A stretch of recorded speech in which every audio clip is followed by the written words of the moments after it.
Ceci est un livre audio autogénéré par Google. Introduction. Ce livre est la suite directe de l'ouvrage Esthétique du rire et violence de l'histoire, où nous avons défini ce que sont le rire et la violence. Nous avons aussi posé le projet de notre réflexion, et les appuis théoriques et définitionnels qui l'animent et la sous-tendent. Les notions de carnavalesque, de condensation, de distanciation et de Witz, mais aussi celles d'indécidable, de répétition et de naturel, de cadre et d'éclat étant nos principaux leviers d'analyse. Nous entrons à présent dans le vif de nos analyses d'œuvres.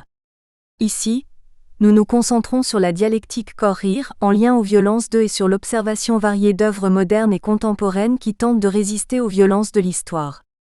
Mais pourquoi se focaliser sur la question du corps pour penser les esthétiques du rire confrontées aux violences de l'histoire?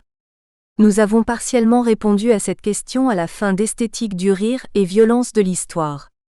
Cependant, rappelons ici à nouveau quelques éléments montrant que l'on peut difficilement éluder la notion de corps dans le cadre de notre propos.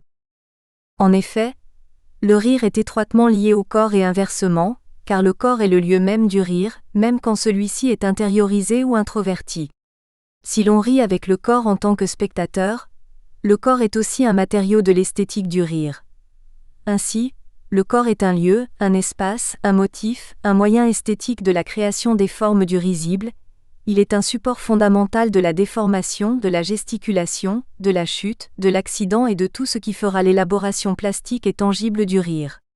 L'avènement de la rationalité grecque qui pense à la façon d'une équivalence presque équationnelle, le beau, le juste, le vrai tend à exclure le rire comme élément fondateur de la pensée philosophique et esthétique. Puis, le rire est perçu par l'Église et à l'exception des rires de saint François d'Assise et de Thomas d'Aquin, comme source de trouble, il est envisagé comme un vice, identifié comme un attribut de Lucien, comme une caractéristique du diable, comme un élément contraire à la quête de la vertu. C'est donc de cette méfiance, très largement installée par la tradition de pensée platonicienne et aristotélicienne, dont le Moyen-Âge héritera et qui aura pour tendance d'exclure le rire de ses principes et de louer les valeurs du sérieux, de la gravité, de la contrition, ceci, dans le but d'encourager les fidèles à cultiver leur soumission au dogme et à nourrir l'espoir profond d'obtenir le salut éternel. Si l'Église a tenté d'évincer le rire de la culture officielle et sacrée, et de l'exclure de l'ordre idéologique et sociopolitique qu'elle aura fondé, c'est parce que le rire a bien trait au corps, c'est-à-dire au plaisir, à la chair, à l'horizon possible du péché, c'est-à-dire à la possibilité en réalité pour les individus d'échapper à l'ordre en place. Et si l'Église a longtemps craint le rire, le corps, la chair, c'est donc aussi qu'elle a craint la force de vie du corps dans sa puissance, pouvant malmener le cadre, ses normes et le pouvoir qui les encadre et les anime. Le rire rabelaisien aura tenté de réhabiliter le corps, tout comme nombre de productions contemporaines à la Renaissance. S'inspirant, comme l'explique Bakhtin, d'un vivier abondant des cultures populaires indo-européennes, il aura inscrit et traduit une réaffirmation des forces de vie que le Moyen-Âge aura contribué à réprimer partiellement, due à l'ascétisme dominant en vigueur, et ce, en dépit des fêtes et carnavals contemporains à cette époque qui en réalité, comme l'analyse minois entre autres, servent aussi un ordre en place. Rabelais, en insistant sur l'importance du corps, aura surtout ouvert la voie à la perception du rire comme étant support à une élaboration singulière de la connaissance, du savoir, de la réflexion, du partage, en faisant aussi le lieu d'une nouvelle possibilité pour la pratique philosophique et pour l'expérience esthétique. Ficeler par le dogme les possibilités du corps, dont le rire fait partie, c'est restreindre les possibilités existentielles du rieur mais aussi de celui qui fait rire, c'est contenir ou empêcher ainsi, une perte de contrôle, une perte du pouvoir que l'énergie dite libidinale, encore une fois, a sans doute le potentiel de bousculer, renverser, déstabiliser. Cette observation n'est d'ailleurs pas sans rappeler le fait que la plupart des régimes autoritaires ou des dictatures n'autorisent pas le rire, et notamment le rire satirique ou l'humour qui induit de moquer le pouvoir. Il s'agit, en interdisant à l'esprit et au corps de s'extérioriser en riant, de contenir et de réprimer les forces vives latentes des corps que constitue un corps politique incarnant sa pensée propre et une parole autre. Par exemple, jusqu'à la chute du mur de Berlin, les blagues n'étaient pas autorisées par la dictature communiste en URSS et dans la majeure partie du bloc de l'Est, La Stasi quant à elle pouvait procéder à des arrestations pour le simple fait d'avoir plaisanté sur le communisme. Quant aux Khmers rouges, dans les années 70, ils interdirent le rire dans certaines régions du Cambodge. Or, réprimer le rire, c'est souvent réprimer le corps et la vie biologique, psychique, émotionnelle et spirituelle qui l'anime. Il n'y a en général pas de répression du rire, sans volonté de contrôle sur le corps et donc sur l'esprit, si tant est que l'on admette que le corps et l'esprit s'autonourrissent, voire forment un tout indivisible. Novarina, dans le théâtre des paroles, écrit : ceux qui dominent ont toujours intérêt à faire disparaître la matière, à supprimer toujours le corps, le support, l'endroit d'où ça parle, à faire croire que les mots tombent droit du ciel dans le cerveau, que ce sont des pensées qui s'expriment pas des corps. C'est pour qu'on absorbe tout par le dedans sans rien dire, sans la langue, sans les dents. Il ajoute : nuit et jour il travaille à ça, avec d'immenses équipes et d'énormes moyens financiers. Nettoyage du corps dans la prise de son à la radio, toilette des voix, passage au filtre, bande coupée et soigneusement épurée des rires, paix, hoquet, salivation, respiration, toutes les scories qui marquent la nature animale, matérielle de cette parole qui sort du corps à l'homme. Le corps, c'est aussi ce que la violence bien souvent réprime, détériore ou fait disparaître. C'est aussi ce qu'exhibe la photographie ultra-violente tout en le réifiant et le privant de parole. La question du corps rejoint donc notre propos sur la représentation des violences. Ceci, dans la mesure où le corps meurtri mis en image ou saisi par la photographie peut à différents égards poser problème.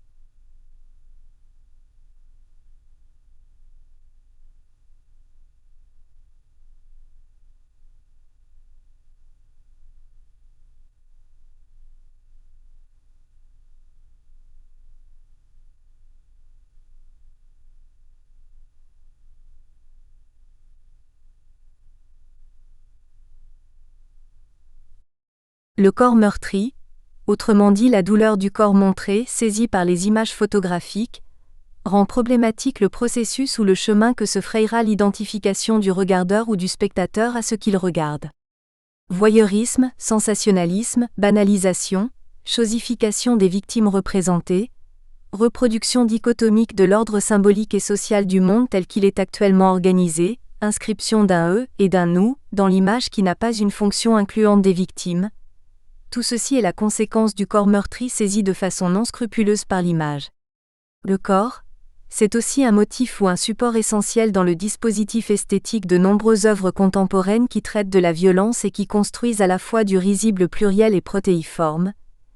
Un risible qui se fait comme un point de rencontre avec le regardeur, ou comme pierre d'achoppement inattendue pour appréhender ce qui est donné à voir et ressentir, mais avec quoi il est proposé d'entrer dans une certaine interaction ludique, réflexive, insolente, absurde, étrange, relationnelle, expérimentale, poétique. De se rire en présence dans ou par le corps agencé ou mis en scène, nous dirons qu'il est alors parfois composite ou hybride, car souvent nourri des différentes catégories esthétiques du rire qui jalonnent l'histoire des arts. Tout comme le rire, lieu d'un entrechoquement des résonances, et qui peut être l'endroit d'où s'épanouit aussi le savoir par le non-savoir, le corps, de même, est un moyen d'accéder à une certaine connaissance du monde dans la mesure où il amène à voir et percevoir autrement. Tour à tour motif, médium, dialecte, mimétisme, catharsis, prétexte au jeu, à la création d'imaginaires nouveaux dans l'œuvre, le corps peut aussi se faire support et vecteur d'une certaine investigation mémorielle par le geste qui se répète, s'appelle, se cherche, se trompe, court, balbutie, chute, se relève, injurie, déforme, cogne, se cogne, insulte, provoque, défie. Le corps et le rire, à la fois alliés et matière l'un de l'autre dans le support visuel ou l'œuvre, peuvent ainsi être le siège, soit de prise de position singulière des artistes, soit d'un face-à-face avec la violence, en proposant un cadre de monstration qui invite à se faire critique et ou poser un regard pluriel sur ce qui est montré. Par ailleurs, le rire du corps dans l'œuvre et le rire du regardeur-spectateur peuvent permettre de libérer des forces d'inhibition que la violence elle-même favorise, des forces, disons de type ou de nature morbide qui à leur tour relancent le cycle de la violence. Pensée, exprimer, questionner la violence de l'histoire par l'interrogation conjointe du rire du corps du rire, du corps de l'œuvre, c'est proposer peut-être, de désamorcer des forces d'inhibition et amorcer des forces transformatrices.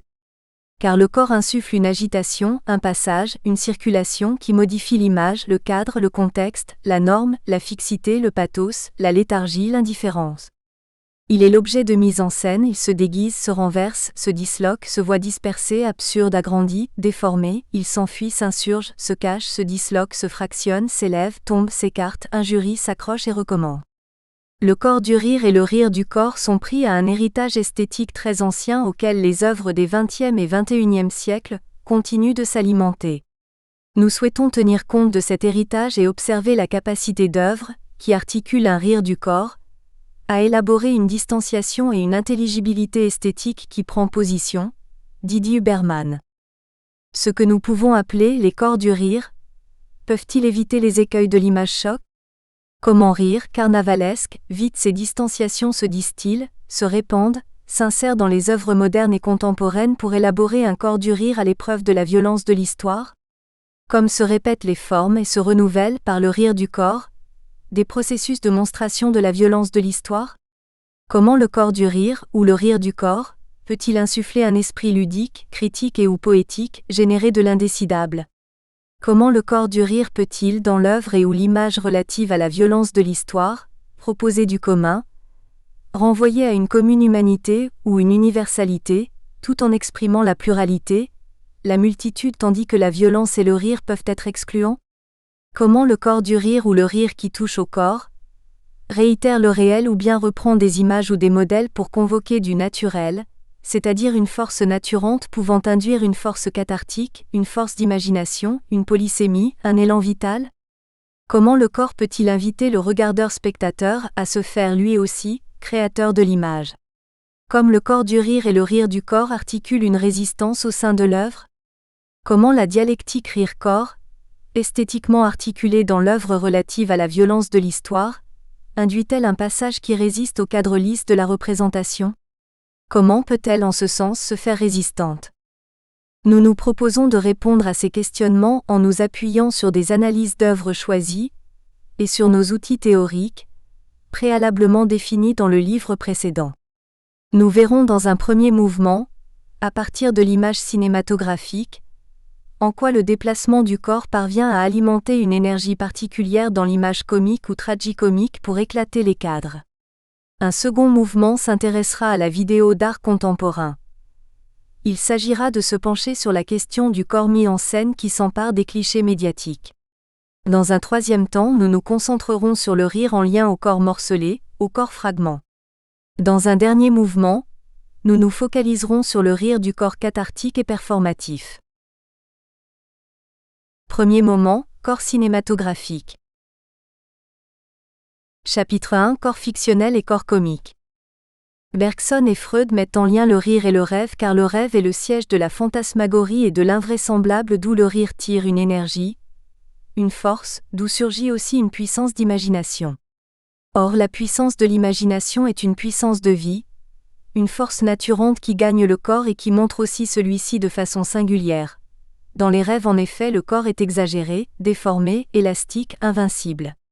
La puissance d'imagination qui produit des corps improbables et puissance de fabrication d'images et de dynamique.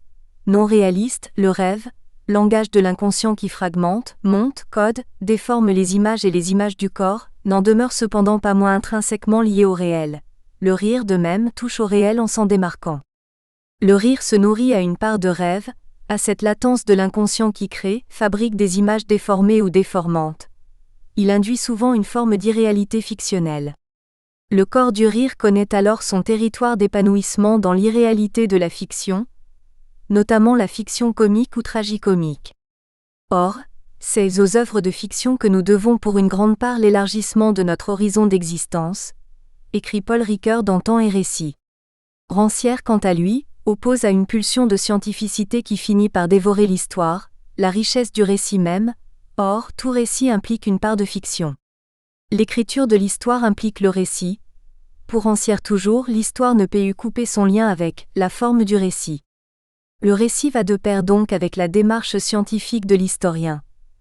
parce qu'en deçà de la chair des morts dont l'historien est à la recherche, se trouvent les mots, ceux du texte, du poème, de la fiction, de ce que nous pouvons appeler le corps fictionnel dont le corps du rire fait partie.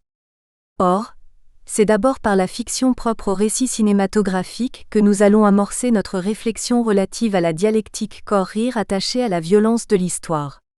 Si en parlant de récit comme support pour retracer l'histoire, Rancière ne se penche pas sur le comique ou le tragicomique ni sur les images, et parle surtout dans son texte Histoire et récit, de littérature, de paroles, de mots, il évoque aussi une expérience sensible qui se constitue à travers des voix. Or, comique et tragicomique à l'épreuve de la violence de l'histoire engendrent une expérience sensible qui se constitue notamment à travers des voix, mais il n'y a pas de voix sans corps. Nous nous focalisons ici tout d'abord sur des corps comiques et tragicomiques qui sont des corps fictionnels s'acheminant dans l'espace, cognant ou débordant le cadre.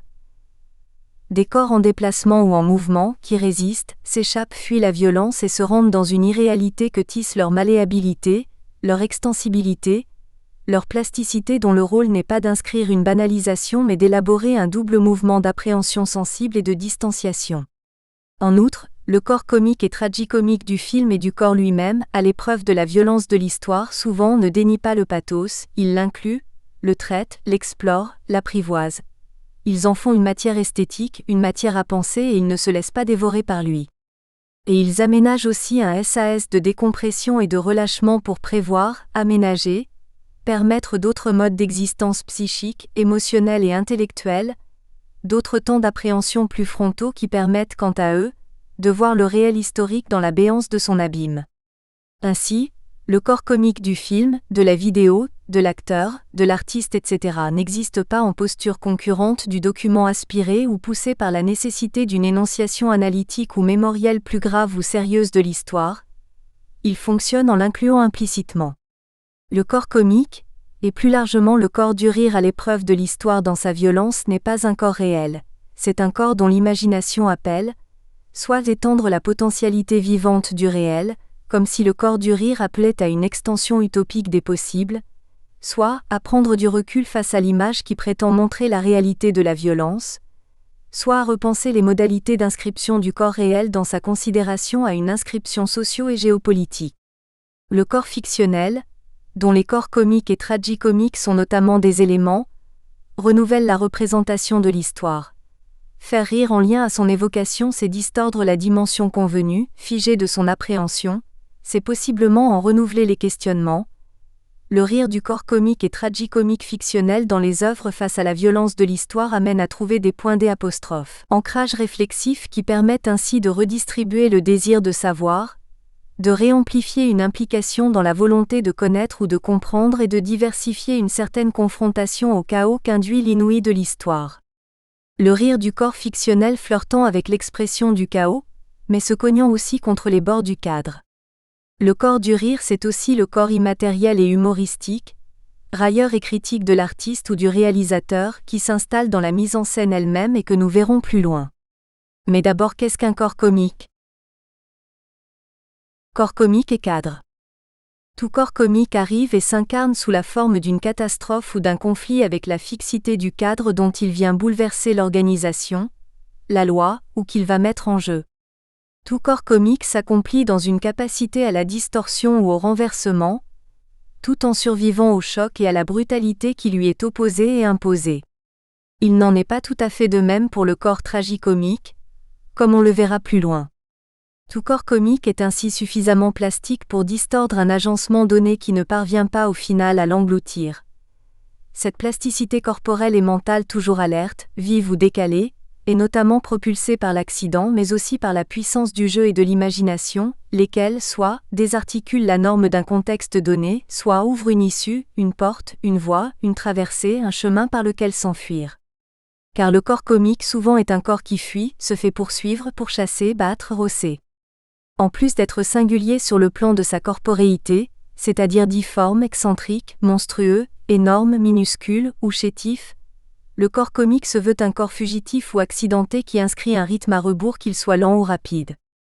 Le motif de la poursuite, de la course, du passage, de la déambulation, de la marche, où le corps comique est donc un corps mouvement jalonne bon nombre de pièces, de films, d'images dont les structures héritent sans doute de l'organisation du jeu de clown traditionnel, dans lequel les 3 clowns fondamentaux que sont l'Auguste, Loyal et le clown blanc, ne font que se déplacer et sans cesse rejouer un jeu de course-poursuite ou d'aller-venue. Ce jeu serait selon les théoriciens du clown une reproduction de la structure psychanalytique, basée sur une perpétuelle mise en tension et en jeu du ça, du moi, du surmoi. Pour Benjamin, le rire collectif représente l'éclatement prématuré et salutaire de psychose collective, liée au développement des fantasmes sadiques ou masochistes. Par le rire, qui s'appuie souvent sur un entrechoquement de ces instances mentales humaines, les spectateurs-regardeurs jouent et rejouent des états libératoires pulsionnels. Le vaudeville et le burlesque du cinéma ne mettent peut-être pas en avant de façon aussi évidente l'architecture tripartite du psychisme, mais ils sont eux aussi, emplis, habités, animés de corps comiques pourchassants, pourchassés, persécutants, persécutés, violents et battus qui courent, se poursuivent, s'échappent, passent ici ou là, se rendent à tel ou tel endroit. Le corps comique est ainsi une entité vivante qui traverse des lieux, ou qui accomplit sa fuite ou son passage en introduisant un chaos. Ceci en déformant ou renversant de façon particulière l'occupation de l'espace qu'il traverse ou la vocation initiale de celui-ci. Le passage d'un corps comique dans un espace ne peut pas ne rien engendrer. Il manifeste nécessairement un effet. L'espace pouvant être un espace au sens géométrique, géographique, scénique, etc., mais aussi un espace mental que construisent le langage, le symbolique, la logique, le rationnel, etc. Les espaces constituent un terrain de jeu où le corps comique s'épanouit, déforme, se cogne, chute, court, s'arrête, se déploie, tisse les 3 caractéristiques qui construisent le comique selon Emélina, l'innocuité, l'anomalie, la distance. Pas de corps comique sans espace où il vient se mouvoir sans danger véritable, de façon décalée, et loin de toute figuration réaliste. Le corps comique ne cesse ainsi de fournir l'impression qu'il est inépuisable ou increvable. Il semble immortel, éternel, peut-être aussi en un sens, et paradoxalement presque sacré. Le caractère infatigable du corps comique qui embrase les espaces pour les désanoblir, les éclater, les renverser ou opérer un travail d'inversion de leur fonction, contribue à construire une esthétique carnavalesque. Car le carnaval n'est que déplacement, passage et fiasco, procession turbulente, inversion des assignations dévolues aux espaces qui structurent la vie sociale et l'organisation hiérarchique du pouvoir, lequel permet l'inscription diffuse ou manifeste de la violence. Le corps comique chaplinien. Ce travail de déplacement, du corps comique et par le corps comique, se retrouve par exemple abondamment dans Le Dictateur de Chaplin.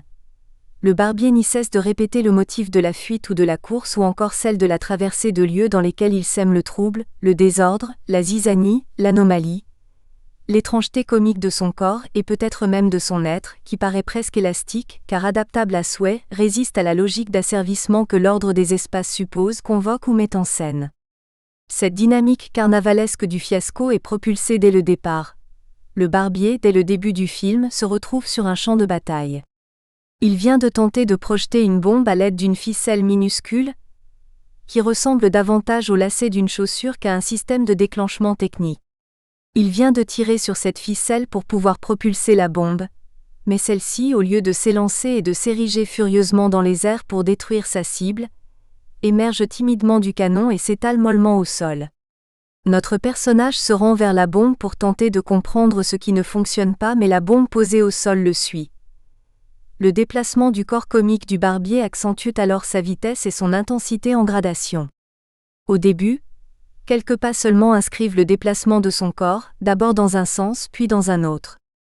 Mais la bombe, qui se voit ici personnifiée et à la façon d'un être véritablement animé et comme doué de volonté, semble choisir sa cible qui n'est autre que le barbier lui-même, lequel court autour de la bombe qui à son tour tourne de plus en plus vite sur elle-même, tandis que le barbier tourne aussi pour esquiver le danger. La course-poursuite autour de la bombe transforme momentanément l'espace du champ de bataille en piste de cirque. L'espace devient donc circulaire et le personnage d'autant plus clownesque. Au clown blanc, traditionnellement hautain, méprisant, sadique, se substitue la bombe, capricieuse et menaçante qui opère un jeu déplacé de course-poursuite en cercle. Elle donne l'effet d'une force centrifuge que rien n'arrête. C'est ainsi que s'introduit la monstration de la violence, comme une puissance entêtée qui tourne sur elle-même et écrase ce qui l'entrave. Puis, un peu plus tard, Le barbier se retrouve à fuir en montant. Nous espérons que vous avez apprécié cet aperçu. Pour continuer à écouter ce livre audio sur Google Play Livres, utilisez le lien dans la description de la vidéo.